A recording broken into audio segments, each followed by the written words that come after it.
parte, ajuda na construção da nossa casa, nos auxilia. Todos os fitoterápicos que nós temos aqui, os remédios, passam para as mãos desse homem, né? A gente aqui apenas faz aquela embalagenzinha, mistura e entrega.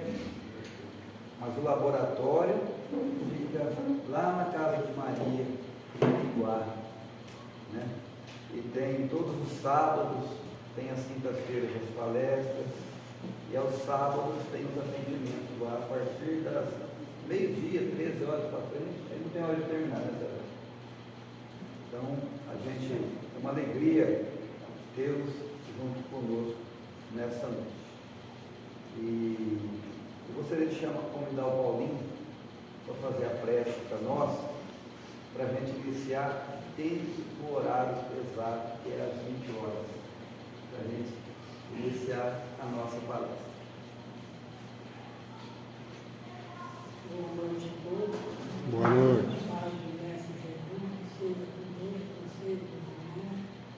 Vamos serenar o nosso coração, levar o nosso pensamento ao nosso Mestre Jesus, a nossa Mãe Maria de Nazaré.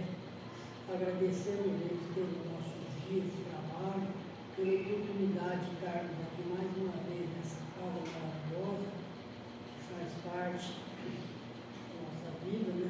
Pedimos, Mestre Jesus, que derrame sua bênção por aqueles nossos irmãos que se encontram acamados no leito dos hospitais, pelos nossos deficientes físicos e mentais da cidade de Jaci, pelos velhinhos, pelas crianças abandonadas, pela nossa família espiritual, a nossa família carnal, que assim que saímos daqui podemos encontrar o nosso lar, a nossa família, e que os benfeitores espirituais possam ouvir o nosso orado, que ele possa passar para nós a mensagem da noite, e que acompanhe todos assim ao seu retorno, ao seu lar. Que a nossa Mãe Maria de Nazaré, o Mestre Jesus, nos abençoe, nos fortaleça, que assim seja, Mestre. Obrigado.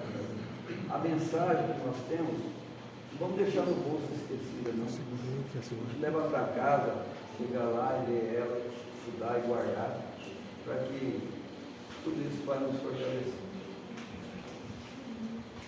Tá? Então, fica à vontade. Posso ficar morando aqui? Opa! Encarnado e desencarnado. Boa noite a todos. Boa noite. É uma alegria imensa estar aqui, retornando a esta casa, depois de alguns aniversários. Temos motivo para não estar mais presente aqui, mas sabemos que está sendo muito bem conduzida e seguindo o Evangelho do nosso Mestre Jesus, procurando envolver a todos com o amor de Maria, que Maria nos ensinou, que Maria exemplificou. Então, para nós é um motivo de alegria também rever os amigos e provavelmente fazer novos amigos. Nós achamos, né, que o Lennon deveria continuar tocando e eu ficar sentado. Eu acho que nós iríamos ganhar mais. É muito bom ouvir essas músicas, onde nos remete a reflexões, faz com que nós esqueçamos do nosso dia a dia, das atribulações, das dificuldades, e nos elevemos então, entrando em sintonia com esta equipe maravilhosa que está constantemente conosco. Só que nós não permitimos estar com eles, porque nós priorizamos muito ainda as nossas preocupações momentâneas. Claro que devemos sim tê-las em nossas preocupações, mas também temos o cuidado de não deixar, de não permitir que essas preocupações nos sufoquem, a ponto de nos enseguecer da parte espiritual. Quando partirmos daqui, desta morada, não vamos levar conosco tudo aquilo que aqui nós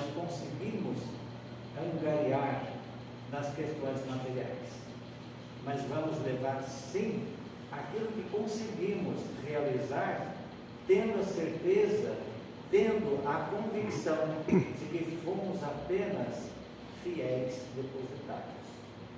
Ali poderemos dizer assim: vamos em paz. Então, nesta noite, não estamos aqui na condição de orador, porque não somos, mas na condição de aprendiz.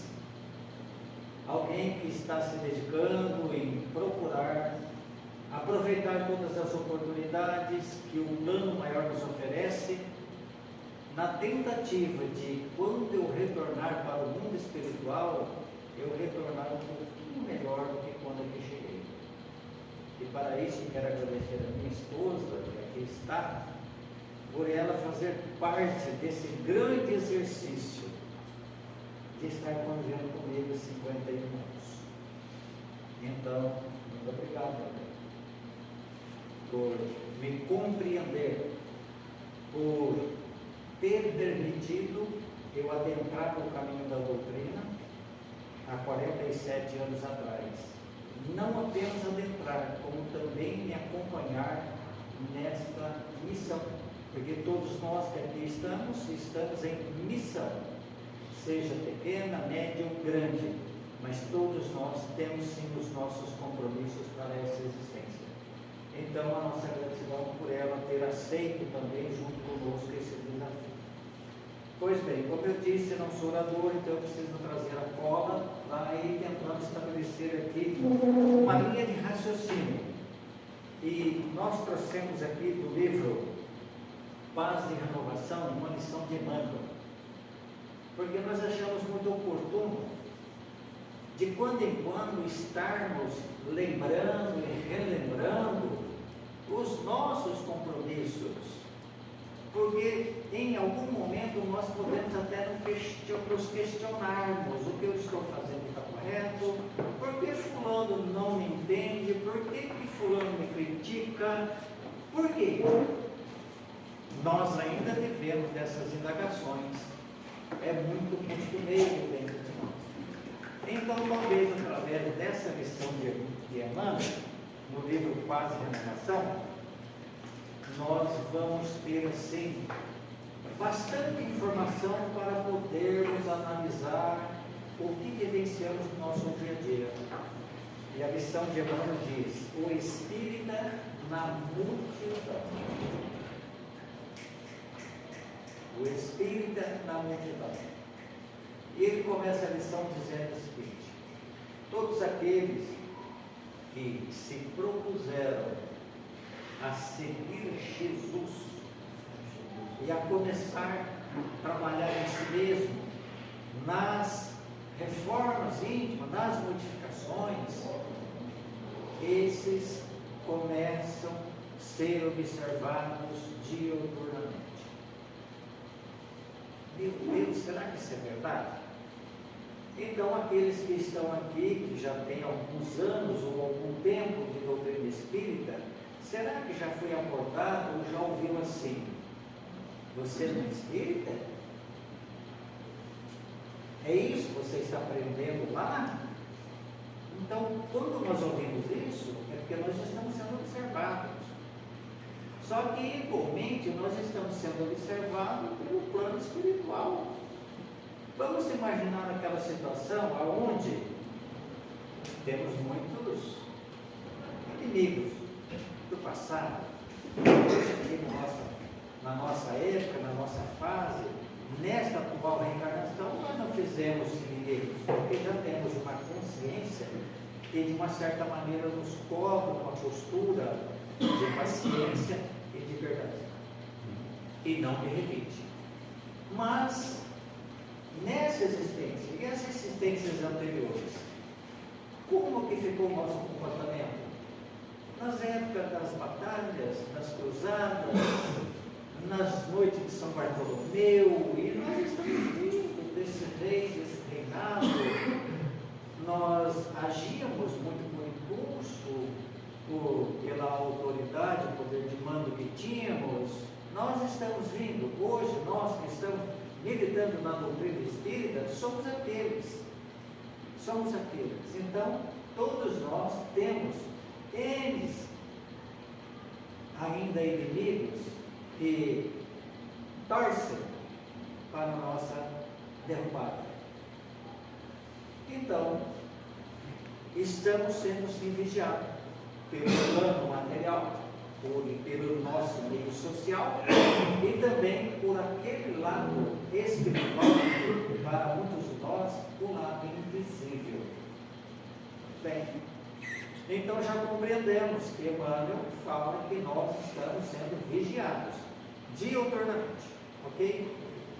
Então, se não bastasse isso, Emmanuel agora começa a descrever detalhes e nós vamos analisando, não precisa responder para ninguém, cada um vai respondendo para si mesmo, se já se deparou em alguma situação semelhante ou não. Então vamos lá. Ele diz assim: se nós formos generosos, né, nós vamos ouvir que nós somos perdulários, ou seja, que nós gastamos excessivamente. São opiniões, são situações. Quem vai dizer isso para nós?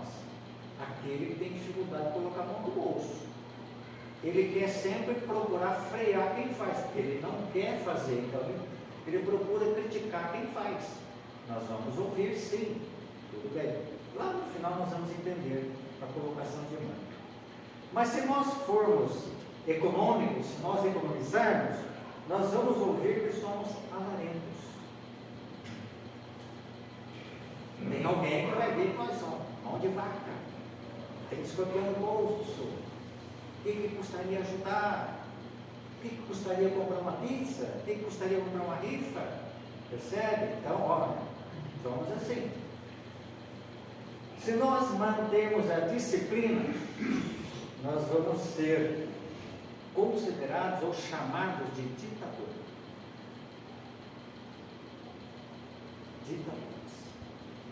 Mas se nós não cumprirmos o horário, nós vamos ser chamados de irresponsáveis. Se tentarmos renovar normas conhecidas, vão dizer que somos revolucionários. Aí nós vamos fazer uma pausa e vamos buscar exemplos dessa questão do revolucionário. Certa feita, indo para Minas Gerais, visitamos a Federação Espírita de Belo Horizonte e conversando na época com o senhor Honório de Abreu, com mais alguns amigos, Alfredo Rocha e outros membros lá que dirigiam a casa, e a casa estava em reforma. E a reforma que a casa estava sofrendo, na verdade, era para adequações mediante a vigilância, mediante as normas que se faz necessário, como adaptações para banheiro, corrimões, rampas. Então, são adaptações necessárias para atender a legislação humana. E eles comentaram na época que eles estavam encontrando muita dificuldade, muita crítica porque onde é que já se viu mexer naquilo que estava lá há tantos anos. Crítica dos encarnados, mas a maior dificuldade deles estava sendo com os desencarnados que foram da diretoria ou fundadores da instituição. Não admitir hipótese alguma que mexesse fazendo a reforma. Então aquela informação nos marcou muito. Por quê? Não com intuito, não com um olhar de crítica, não, mas no cuidado que nós temos que tomar. Já pensou se amanhã seremos um desses que nós não vamos permitir que ninguém mexa onde nós passamos? Vai ser muito desagradável para nós, né? Dizer assim, eu fui espírita há 70 anos, e aí eu tenho uma postura dessa. Então, o que nós aprendemos? Então, o fato de nós estarmos frequentando um templo religioso não quer dizer que nós estamos nos melhorando internamente, a maneira de pensar, a maneira de agir, a maneira de sentir. Então, fazemos essa colocação com esse intuito de nós ir nos preparando para não cometermos esses equívocos. Voltando ao Evangelho, estamos só de passagem, nada nos pertence. Então, o nada é o nada. Nem a casa espírita, nem a casa que moramos, nem os objetos, nem os nossos pertences. São apenas empréstimos. Continuando a linha de raciocínio. Se nós formos assim, conservar os padrões e os hábitos que nós temos, nós seremos chamados de inertes. Não faz nada. Está tudo do mesmo jeito. Nasceu assim, vai morrer assim. São pontuações que ele faz. Se usa franqueza, vai ser considerado como descaridoso. Também a questão que nos chama a atenção, a franqueza não quer dizer que nós estamos sendo mal educados, mal criados, porque aqueles que entendem como sendo aqui essa falta de caridade, é aqueles que querem ouvir o que eles querem ouvir, não o que a pessoa, aquela pessoa que chega e te pede opinião. Aí você é sincero de coração e coloca o teu ponto de vista. Aí ela se ofende, porque não é o que ela queria ouvir. Nossa, que pessoa! Eu fui lá com boa intenção, pedindo, achando que ele ia me ajudar, que ele ia me entender, e eu ouvi umas verdades. Se foi pedir opinião, nós temos que ir aberto para ouvir a opinião. E depois vamos concluir ou tirar as nossas decisões, se vamos ou não segui-las. Mas a partir do momento que nós pedimos, nós temos que estar abertos para ouvir. Cícero, até que hora? Às 9. Se formos contemporizadores, nós vamos chamar, ou poderemos ser chamados de hipócritas. O contemporâneo é aquele que se atualiza, né? Acompanha aqui, ali, lá, e está fazendo, ó, isso é hipócrita. Ontem eu gostava daquilo, hoje eu gosto disso, amanhã eu gosto daquilo. É uma questão de liberdade. Por exemplo, se eu gosto de música sertaneja e amanhã eu gosto de uma música clássica, eu sou hipócrita só porque eu tenho um gosto mais refinado, eu mudei a minha apreciação, minha maneira de perceber. Percebe? Então, vamos abrir a mente. Estamos num processo evolutivo. Temos o direito e o dever de mudar para melhor. Para melhor. Se nós brincamos, poderemos ser considerados como irreverentes. Se nós chorarmos, poderemos ser considerados obsesso, ou seja, nós podemos estar importunando quem está nos ouvindo ou ouvindo, presenciando o nosso choro. Se nós formos comunicativos, nós poderemos ser considerados como estourados. A pessoa fala demais, não para de falar. Mas e o conteúdo da fala? Está trazendo enriquecimento? Ou eu estou preocupado com a outra pessoa que está falando palavras sábias, porque eu quero falar? Questão de análise. Né? Se nós formos discretos, nós poderemos ser confundidos como orgulhosos. Nossa, olha aquela pessoa, né? Se nós estudamos intensivamente, poderemos ser chamados de afetados. Não largo o livro, nem um minuto. Mas se nós estudarmos menos, poderemos ser chamados de ignorantes. Olha só como é difícil, né? Viver aqui na terra, né? Mas aí nós lembramos do ensino de Emmanuel também. Um outro livro dele. Ele diz que o médium que não estuda não é diferente do analfabeto. Então o estudo é se colabora com afinco na assistência social, é santarrão, ou seja, está fingindo santidade. Só porque é empenhado, dedicativo, gosta de estar na causa do bem. Se coopera pouco, é preguiçoso. Tem tanta oportunidade, mas não vai. Se revela ardente fervor nas convicções, é fanático. Se analisa com critério as questões em andamento, é um cético, ou seja, duvida de tudo. Onde Jesus precisa pensar tanto para resolver uma questão tão simples? Se trabalha com um grande número de pessoas, é demagogo. Se trabalha em ambiente restrito, é insociável. Olha, essas pontuações de Emmanuel, essas pontuações que Emmanuel faz, nos dão uma condição muito clara de nós analisarmos, de nós começarmos a observar.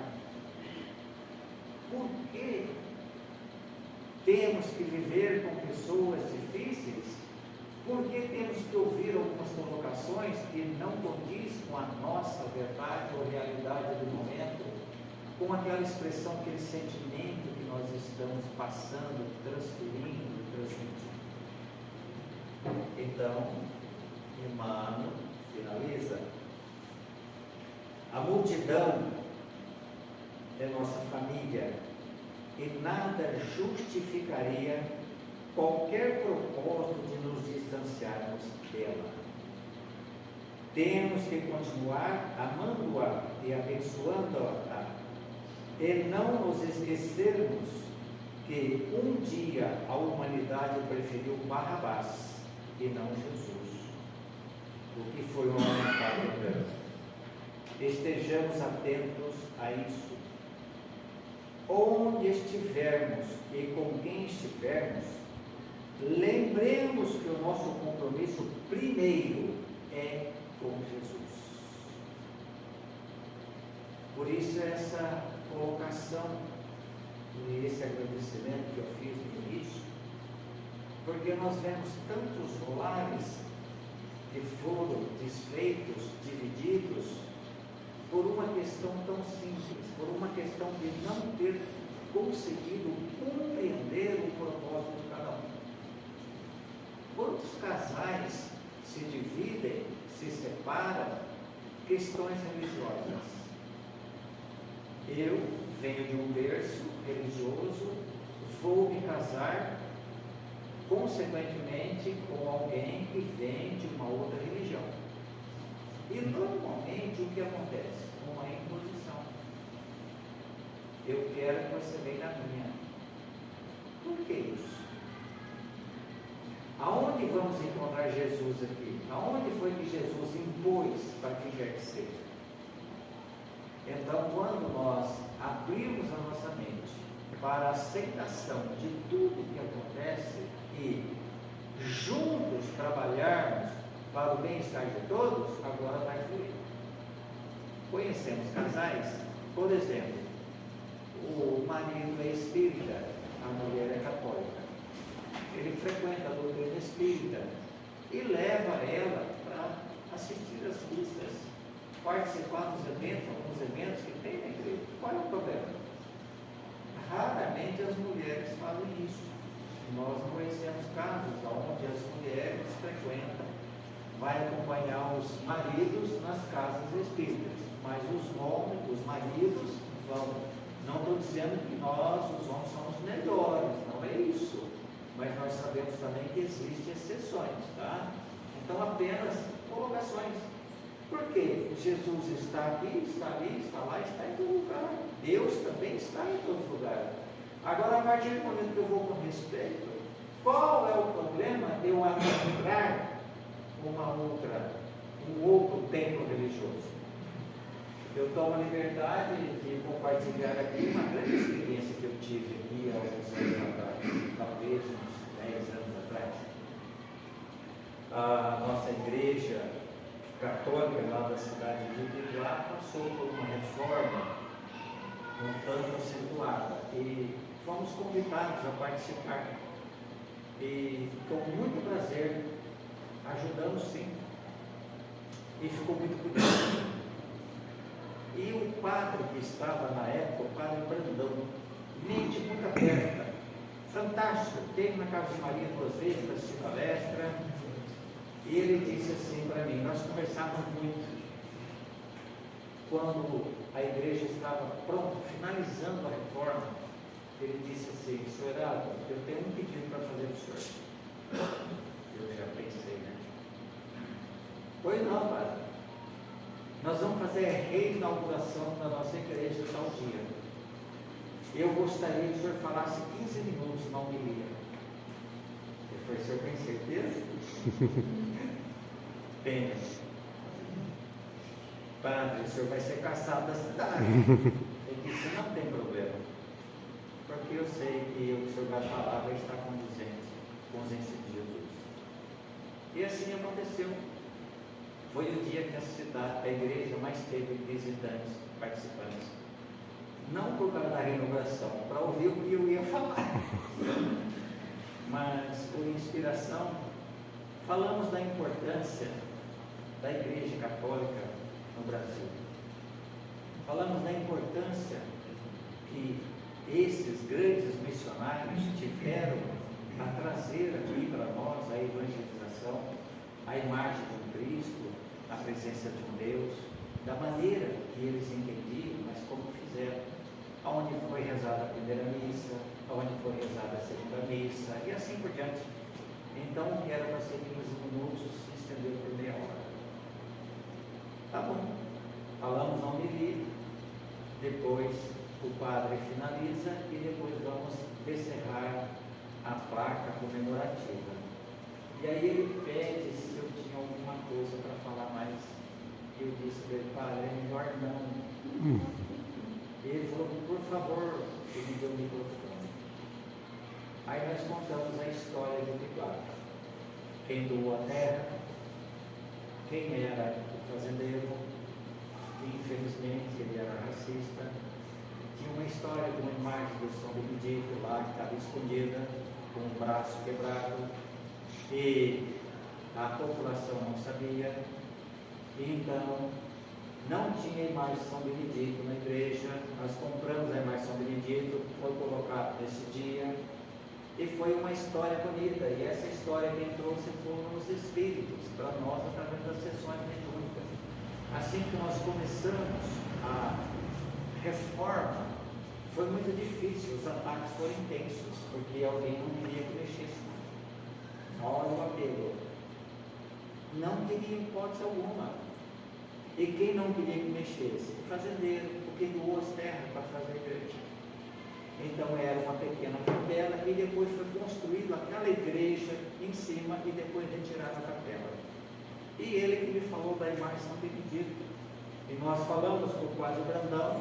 O padre Brandão foi procurar nos porões e realmente encontrou a imagem de São Benedito com o braço quebrado da maneira que ele havia falado.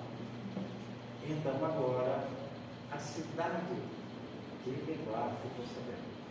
Era um senhor fazendeiro, católico, sim, doou a terra, ajudou na construção da igreja, mas tinha essa pequena barreira contra os nossos irmãos negros.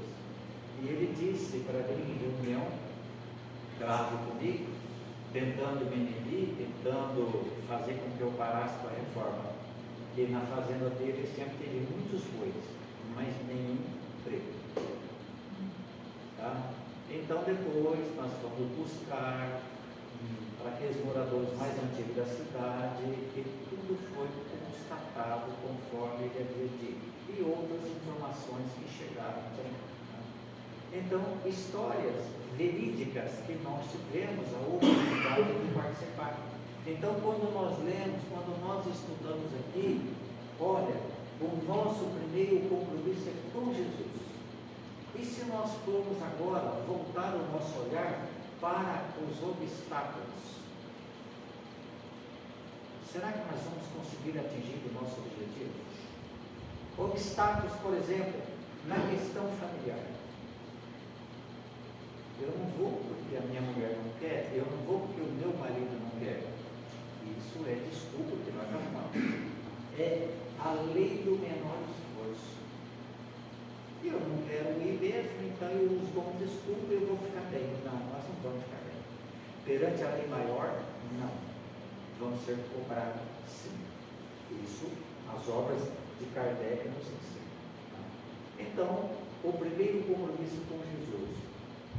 Se nós buscarmos na história de todos os evangelistas, e vamos pegar primeiro os apóstolos, quantos deles deixou os familiares para seguir Jesus?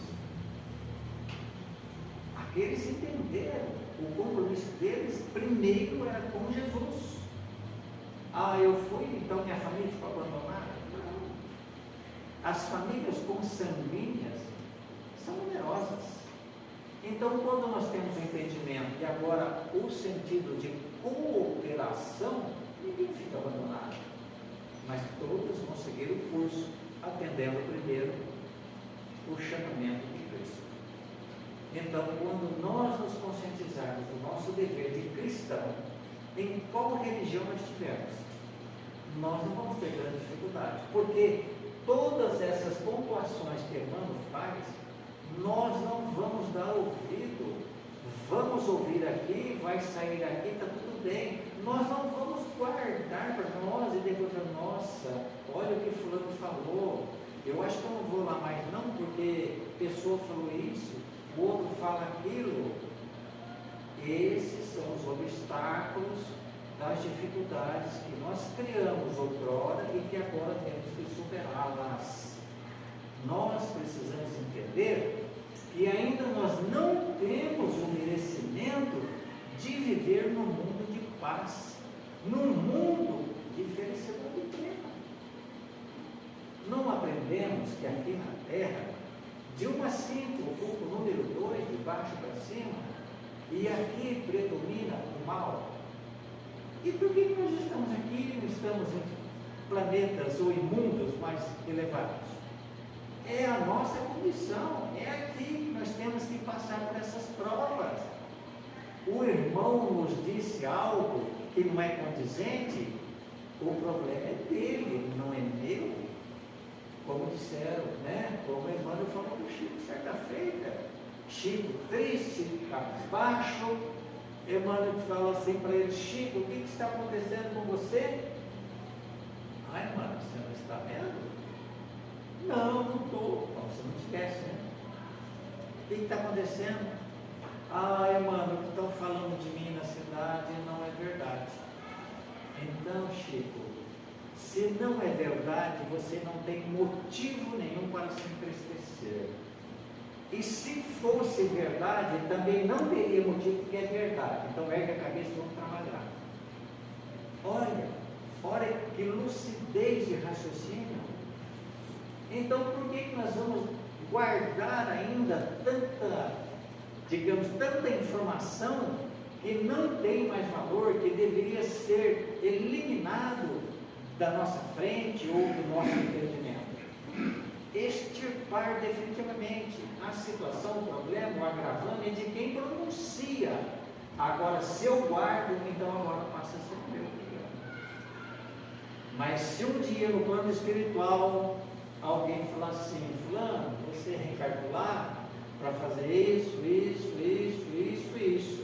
mas você não fez. Por quê? Ah, sabe o que acontece? Senhor sabedor, é porque fulano falava isso, porque Beltrano falava aquilo, não tem problema, você volta lá e vai fazer, só que agora vai ter um pouquinho mais de dificuldade. É as provas que você pediu, é as provas que nós pedimos para exercitar aqui, para superar aqui. Nós não vamos ter oportunidade no plano espiritual, é aqui na terra. É aqui que nós temos que colocar o Evangelho do Cristo em prática. Não é lá. É aqui. Lá nós vamos estudar, podemos estudar, trocar ideias, estudar em grupos, podemos vir visitar, intuir, sugerir, nós podemos. Mas as provas é aqui no corpo de Cristo. Ok. Recorremos ao livro dos Espíritos, questão 167. Qual é o objetivo da reencarnação? O de expiar. Olha, quanta clareza! Nós estamos aqui para expiar as nossas falhas, os nossos queixumes, os nossos constrangimentos, tudo aquilo que é motivo de prisão para nós. Estamos aqui para isso, por isso encontramos maldade até mesmo onde não existe. Às vezes nós estamos passando pela rua, no local, vemos duas pessoas conversando discretamente baixinho. Aí já fala assim, estão falando de mim. Será que está mesmo? E se estiver, qual é o problema? O problema é deles, não é meu. Eu tenho que estar de bem com a minha consciência e não dar ênfase ou valorizar o que os outros estão dizendo. E aí os Espíritos dizendo sobre a pergunta: expiação, aprimoramento progressivo da humanidade, sendo que onde estaria a justiça? A justiça de Deus tem que ser cumprida. E aonde que ela vai ser cumprida? Aqui, em meio à turbulência. É um meio, é as dificuldades que nós criamos outrora, e agora temos que estar aqui novamente para consertar. E nessa questão eu acho muito interessante, porque o Evangelho diz: veja quem tem olhos, ouça quem tem ouvidos.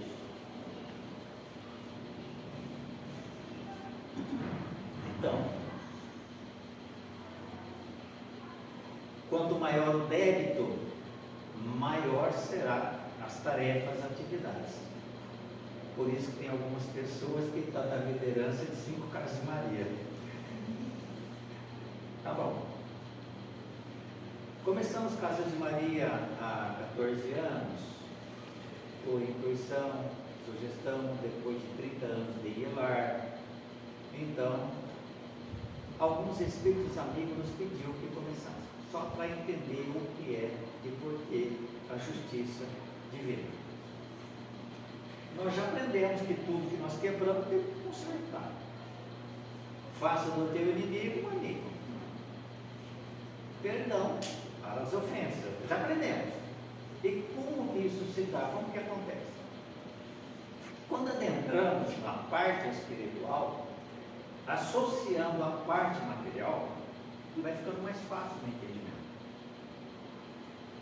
Depois de 6 anos de Casas de Maria, um trabalho fantástico, oportunidades 1000, filas de espíritos querendo debater, um monte de razão, porque começaram a rezar minha ficha, pegar meu caderninho lá e falar quem eu fui, o que eu era, e assim por diante, tá. Depois não faltava. Mas nós percebemos que tinha sábio nos atendimentos, tinha 60% das pessoas que eram na cidade de Ibirá. Então, por que não montaram a Casa de Maria lá? Nós conseguimos comprar um terreno lá e fundamos a Casa de Maria do Ibirá. Mas aí, para nossa surpresa, eu tinha um outro livro lá, só que eu não sabia.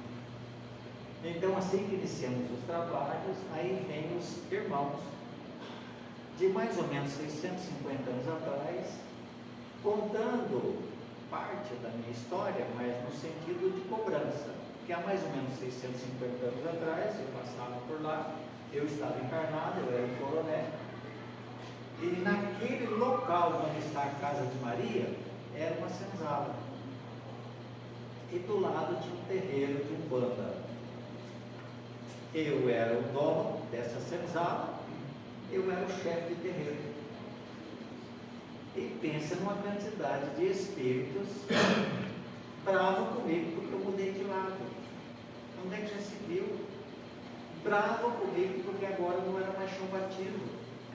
Agora tinha piso que brilhava.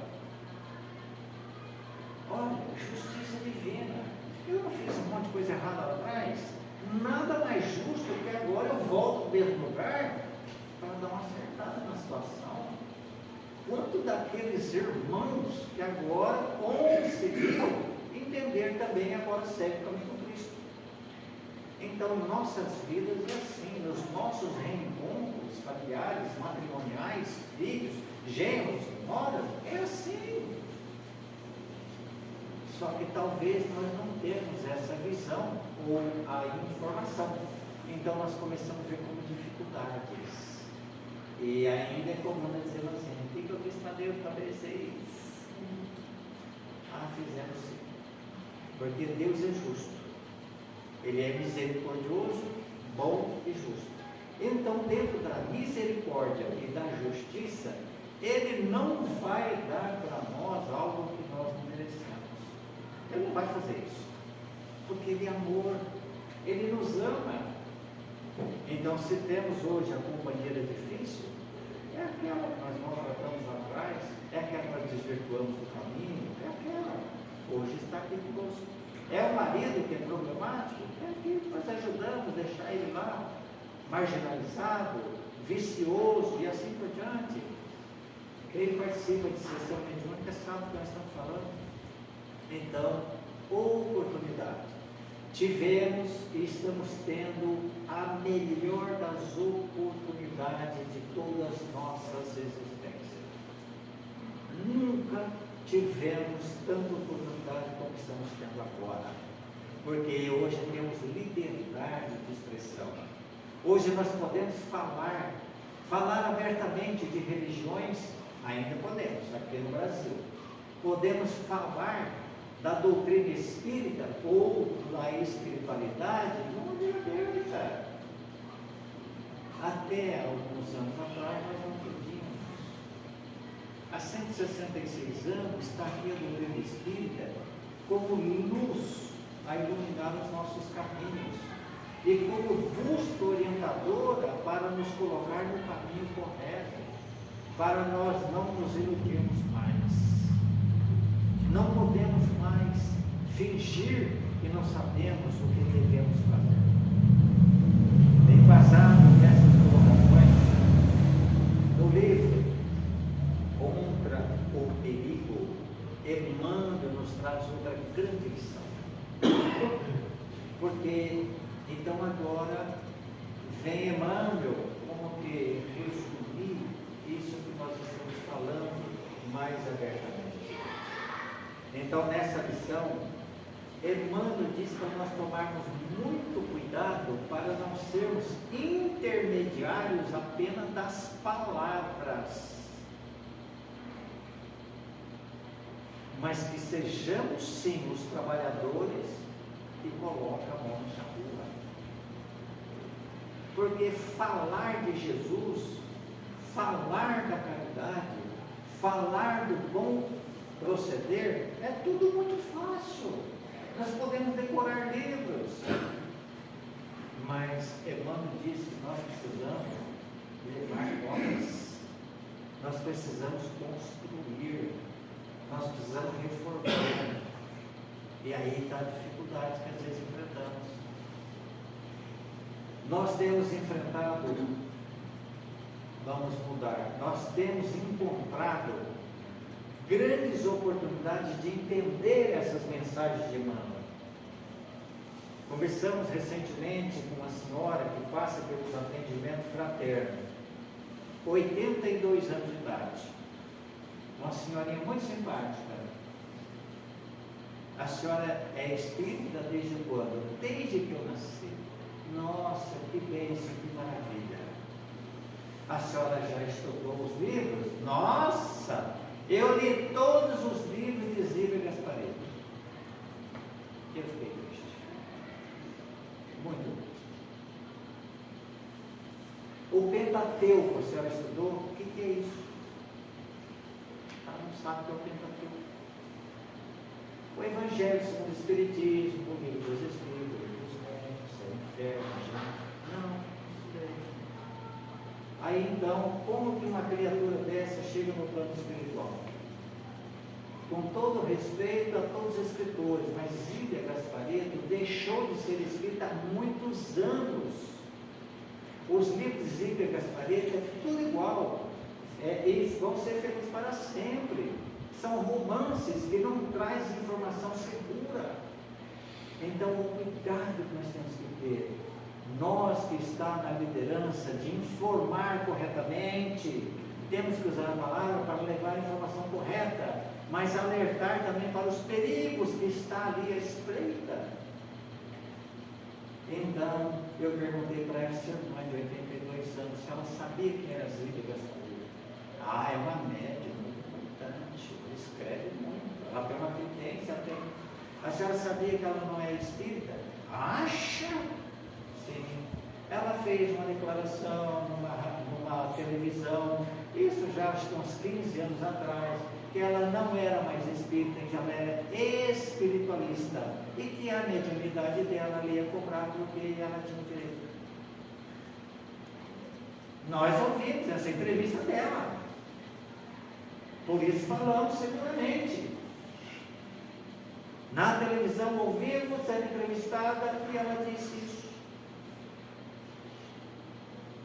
Espírito equivocado.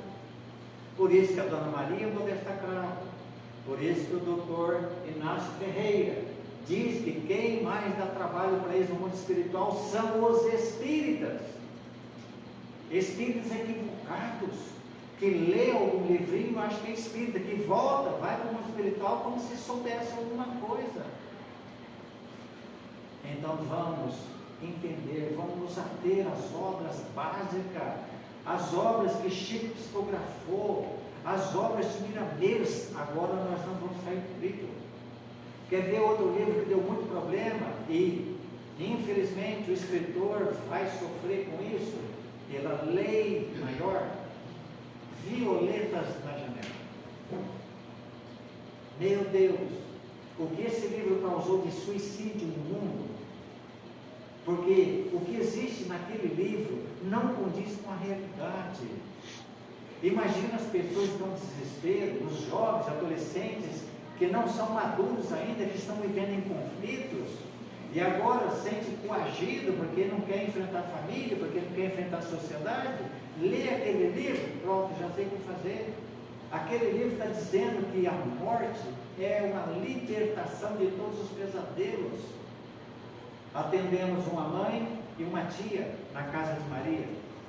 Foi lá porque o filho se suicidou, e depois a tia, porque o sobrinho suicidou.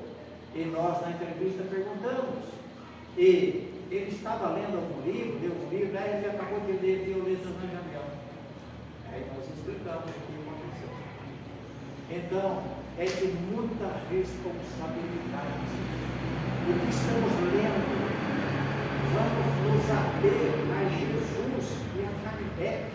Agora nós não corremos risco, porque quando nós também começamos a ler essas obras que não condiz com a realidade, nós começamos a conectar com esses espíritos que estão tentando nos tirar do caminho reto.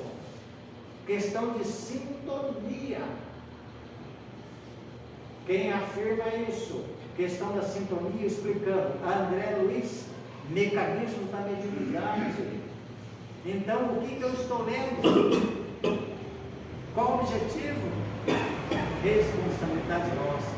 Então, quando o Emmanuel fala que o nosso primeiro compromisso é com Jesus, é algo muito mais profundo. Muito mais profundo. Porque nos coloca numa condição de eterno aprendiz. E agora precisamos buscar. Por que Chico psicografou através de Emmanuel, André Luiz e outros espíritos confiáveis como Humberto de Campos e assim por diante, livros instrutivos que nos dá informação como que os dois mundos se conectam, mundo espiritual com o mundo material. Nos traz o livro Ação e Reação informações do qual todos nós aqui, a humanidade, faz parte.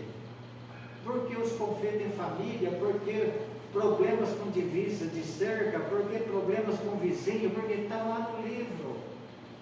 Mas é muito mais fácil para mim reclamar do meu vizinho, quem não me entende, do que eu pegar e me dedicar 1 hora por dia, meia hora por dia, um final de semana, para me entender. Olha, quando Jesus disse assim, ó, conhecereis a verdade e a verdade vos libertará. Nós não compreendemos essa lição do Cristo ainda, essa mensagem, esse recado de Jesus. Verdades que libertam, é o que ele trouxe, é o que Jesus trouxe, porque ele também afirmou, eu sou o caminho, a verdade e a vida. E ninguém chegará ao Pai senão por mim. Em outras palavras, enquanto vocês não aprenderem a fazer tudo o que eu estou ensinando, não tem como vocês seguirem adiante.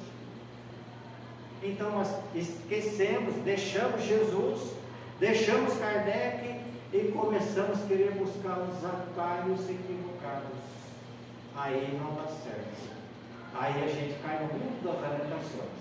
E procuramos arrumar culpado, governo, prefeito, vizinho, patrão, funcionário, colaboradores.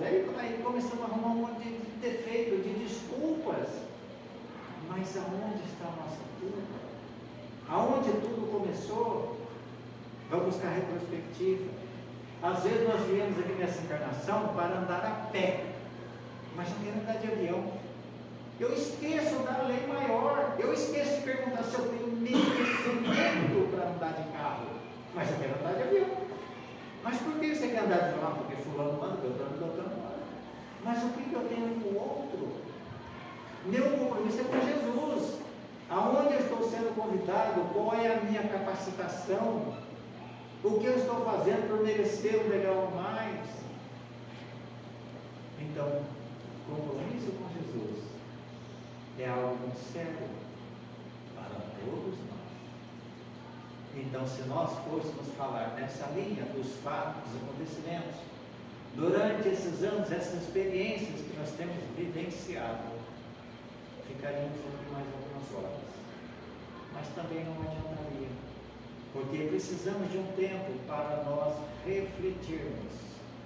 Assim como o fruto começa com uma flor, depois vai crescendo, passa pelo amadurecimento, para depois nós saborearmos. Demora um tempo. Então assim acontece também com as informações. Mas, falando do livro Violeta na Janela, assim que foi publicado, foi um festival de venda, foi um best-seller. Alguém de São José do Rio Preto pega esse livro, leva lá no Chico, é uma novidade. Como se o Chico fosse ter surpresa, né? Olha, trouxe esse livro para você, Violetas na Janela, está vendendo demais. O Chico só pegou o livro. Esse amigo me disse, Chico segurando o livro na mão aqui, ó. Chico, esse livro é demais, Chico. A Patrícia escreveu esse livro, olha, trouxe informação importantíssima, esse livro está vendendo demais, Chico. Chico ouviu, falou assim, meu filho, o que está escrito nesse livro não conduz com a realidade. Quem quiser entender o que acontece no mundo espiritual, estude o livro do nosso lugar. Isso que está escrito aqui é um desencarne de 5 estrelas, e isso não existe.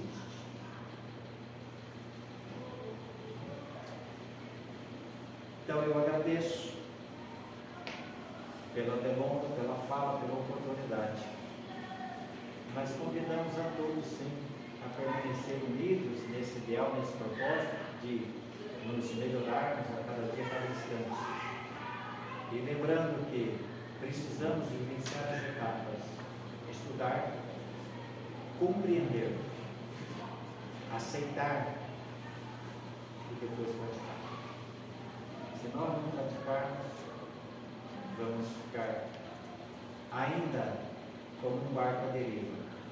Podemos partir para o mundo espiritual achando que fizemos muito em estar ouvindo palestra que todo mundo passa. Estamos na fila dos pedidos. Jesus quer que nós nos preparemos para adentrar a fila dos servidores. Servidores.